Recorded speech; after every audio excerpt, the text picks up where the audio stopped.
আজি বিজেপিৰ বেপাৰী জনতা পাৰ্টি, বাংলাদেশী জনতা পাৰ্টি, বলৎকাৰী জনতা পাৰ্টি 1500 টকীয়া ভক্তসকলে চুৰৰ দলটো কৰ্মকৰ্তাসকলে ৰাজীৱ ভৱন ঘেৰাও কৰিছে। সঁচাকৈ বহুত হাঁহি উঠে।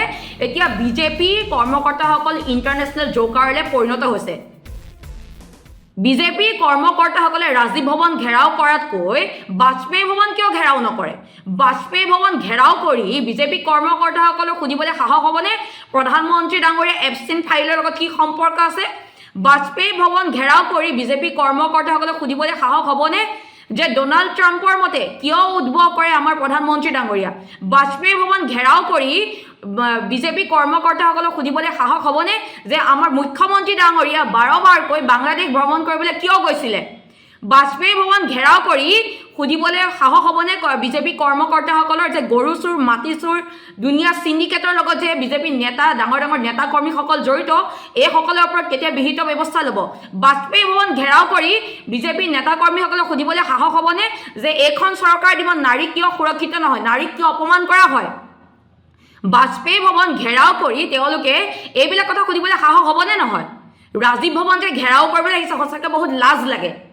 যিসকলে ৰাজীৱ ভৱন বিজেপি নেতা কৰ্মীয়ে ঘেৰাও কৰিবলৈ আহিছে, আপোনালোকে এবাৰ নিজলে চব পুতৌ জন্মে আপোনালোকক দেখি। আপোনালোকৰ নেতা পালিনেতা ল'ৰা ছোৱালী বাহিৰত পঢ়ি আছে, কিন্তু আপোনালোকে আজি ৰাজীৱ ভৱন ঘেৰাও কৰিবলৈ আহিছে 1500 টকা এটা বিনিময়ত। সঁচাকৈ বহুত লাজ লাগে আৰু আপোনালোকে নিজৰ নিজৰ চৰিত্ৰ প্ৰকাশ কৰি দিছে। সমান্তৰালকৈ আৰক্ষী প্ৰশাসনৰ ভূমিকাও সঁচাকৈ বহুত দুৰ্ভাগ্যজনক। কাৰণ যিটো সময়ত আৰক্ষী প্ৰশাসনে জনতাৰ হিতৰ বাবে কাম কৰিব লাগিছিলে, কিন্তু আজি যি ধৰণে দেখিলোঁ আমাৰ নেতাকৰ্মীসকলৰ ওপৰত হাত উঠাইছে, সঁচাকৈ বহুত দুৰ্ভাগ্যজনক। যিটো সময়ত ভিডিঅ'ত স্পষ্টভাৱে দেখিবলৈ পোৱা গৈছে যে বিজেপি নেতাকৰ্মীসকলে অশ্লীল ইংগিত দিছে, তেওঁলোকে হুলস্থুলীয়া পৰিৱেশ কৰিছে, এটা ট্ৰাফিক জামৰ সৃষ্টি কৰিছে বিজেপি নেতাকৰ্মীসকলে ৰাজীৱ ভৱন ঘেৰাও কৰাৰ নামত। তেওঁলোকৰ ওপৰত কিয় হাত নুঠালে? আমাৰ যে নেতাকৰ্মীৰ ওপৰত হাত উঠাইছে। অসম আৰক্ষীক সুধিব বিচাৰিছোঁ, অসম আৰক্ষী কেতিয়াৰ পৰা বিজেপি আৰু RSSৰ সদস্য হ'ল? যদি অসম আৰক্ষী বিজেপি আৰু RSSৰ সদস্য হ'ল, তাত আমাৰ ক'বলগীয়া একো নাই।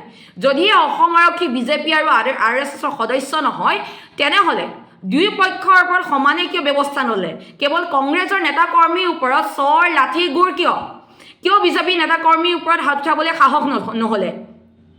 আপোনালোকৰ আৰক্ষীৰ পোছাকত এষাৰি বাক্য লিখা থাকে, জনহিত আৰু জনতাৰ সেৱা অৰ্থে।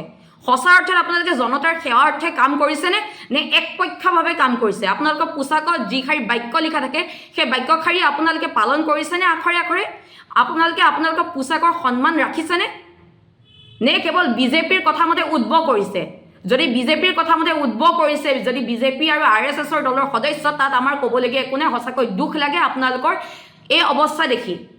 কাৰণ আৰক্ষী প্ৰশাসনক আমি সকলোৱে সন্মান কৰোঁ, শ্ৰদ্ধা কৰোঁ, আপোনালোকৰ ওপৰত আমি নিৰ্ভৰ কৰোঁ।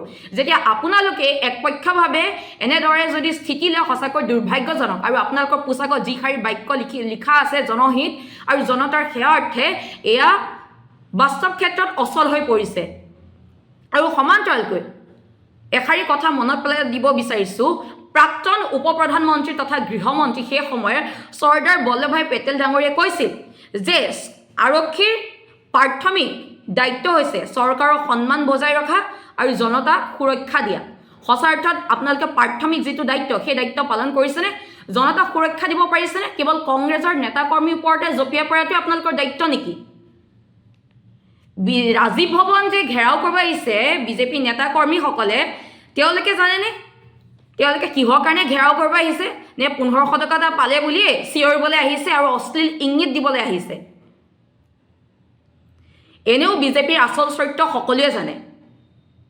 কেৱল কংগ্ৰেছৰ কি ভুল আছিলে আৰু ক'ত ভুল আছিলে সুধিব বিচাৰিছোঁ। মানে AI ছামিটত প্ৰধানমন্ত্ৰী ডাঙৰীয়াৰ বিষয়ে যেতিয়া সকলো ৰাইজে গম পালে, গোটেই বিশ্ববাসীয়ে গম পালে, সেইকাৰণে তেওঁলোকৰ মানে সঁচা কথা হজম নহয়। প্ৰধানমন্ত্ৰী ডাঙৰীয়া সঁচাকৈ এজন কম্প্ৰমাইজ কৰা প্ৰধানমন্ত্ৰী হয় ভাৰতবৰ্ষৰ। আমি এনেকুৱা এজন প্ৰথম প্ৰধানমন্ত্ৰী দেখিলোঁ যিয়ে সকলো কথাতে কম্প্ৰমাইজ কৰে। ডোনাল্ড ট্ৰাম্পে যদি কয় চিজ ফায়াৰ কৰিব লাগে, চিজ ফায়াৰ কৰে। ডোনাল্ড ট্ৰাম্পে যদি কয় আমেৰিকা ৰুছৰ পৰা তেল কিনিব নালাগে, তেল নিকিনে।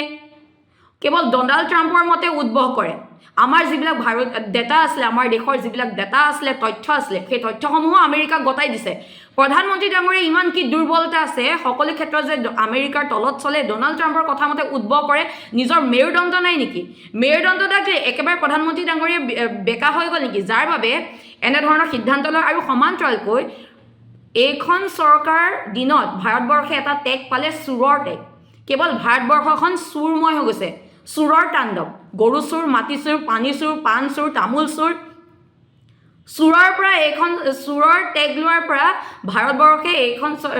ভাৰতবৰ্ষই মানে এইখন চৰকাৰ নাই একো সন্মান নাপালে সমান্তৰালকৈ যি চীনৰ ৰবট চুৰ কৰিলে সঁচাকৈ বহুত দুৰ্ভাগ্যজনক চীনৰ ৰবট চুৰ কৰি পেলাই এতিয়া ৰবট চুৰত নামিলে চীনৰ ৰবট চুৰ কৰি পেলাই যি গলগতিয়াজ বিশ্ববিদ্যালয় আছে সেই বিশ্ববিদ্যালয় AI ছাবমিটত চীনৰ পৰা ৰবট চুৰ কৰি আনি পেলাই তেওঁলোকে বনাইছে বুলি তেওঁলোকে প্ৰদৰ্শন কৰিছিলে 2 লাখ টকাত ক্ৰয় কৰিছিলে সঁচাকৈ বহুত দুৰ্ভাগ্যজনক কথা আৰে ভাৰত অৱশ্যে আচৰিত হ'বলগীয়া কথা নাই ভাৰতৰ প্ৰধানমন্ত্ৰী ডাঙৰীয়াই ভুৱা ডিগ্ৰীধাৰী দেখোন তো এইখন চৰকাৰ চুৰৰ চৰকাৰ তাৰ বাহিৰে অন্য একো নাই এতিয়া ভূত চুৰ মাটি চুৰ পানী চুৰ কয়লা চুৰ এইবিলাক চব চুৰৰ পিছত এতিয়া ৰবট চুৰ কৰিছে ইয়াতকৈ আৰু কি লাজৰ কথা হ'ব পাৰে গোটেই ভাৰতবৰ্ষখন চুৰময় কৰি পেলাইছে তাৰ বাহিৰে অন্য একো নাই অসমীয়াত এষাৰ কথা আছে নহয় যে মানে আৰ চিগা চুলি তাৰ চিগা চুলি বান্ধি যাওঁ নেঘেৰি খোপা আৰ চিগা চুলি তাৰ চিগা চুলি বান্ধি যাওঁ নেঘেৰি খোপা সেই তেনেকুৱা হৈছে যেতিয়া চীনৰ পৰা ৰবট চুৰ কৰি আনি পেলাই নিজে বনাইছে বুলি ভাৰতে মানে নিজে বনাইছে বুলি অৰ্থাৎ গলগতিয়াজ বিশ্ববিদ্যালয় বনাইছে বুলি AI ছাবমিটৰ প্ৰদৰ্শন কৰে তাৰ পিছত কি আমি ভাৰতবাসীয়ে মনে মনে থাকিব লাগে সঁচাকৈ বহুত দুৰ্ভাগ্যজনক আৰু এই 1500 টকীয়া ভক্তসকলক কৈছোঁ সময় থাকোঁতে আপোনালোকে নিজকে সংশোধন কৰক নহ'লে আপোনালোকে এনেদৰে 1500 টকাত ৰাজীৱ ভৱন ঘেৰাও কৰিব আহিব লাগিব তাৰ বাহিৰে অন্য একো নহয় আৰু পুলিচ প্ৰশাসনক অনুৰোধ জনাইছোঁ যে আজি ৰাজীৱ ভৱন ঘেৰাও কৰা নামত এই বিজেপি নেতা কৰ্মীসকলে যে সাধাৰণ জনতাক হাৰাশাস্তি কৰিলে ইয়াৰ ওপৰত বিহিত কিবা ব্যৱস্থা ল'বনে আৰু এটা কথা এইখন চৰকাৰে কয় সনাতনী ধৰ্মৰ কথা সনাতনী ধৰ্মই ৰাজীৱ ভৱন ঘেৰাও কৰিবলৈ অহা বিজেপি কৰ্মকৰ্তাসকলক এইবিলাকে শিক্ষা দিছিলে নেকি অশ্লীল ইংগিত দিবলৈ সঁচাকৈ দুৰ্ভাগ্যজনক সেইকাৰণে কৈছোঁ বিজেপি মানে গৰু চুৰ মাটি চুৰ পানী চুৰ আচলতে বিজেপি ভাৰতীয় জনতা পাৰ্টি নহয় বেপাৰী জাতীয় পাৰ্টি হ'ব লাগে বেপাৰী জাতীয় পাৰ্টি বাংলাদেশী জনতা পাৰ্টি তাৰ বাহিৰে অন্য একো নহয় আৰু বিপদজনক পথ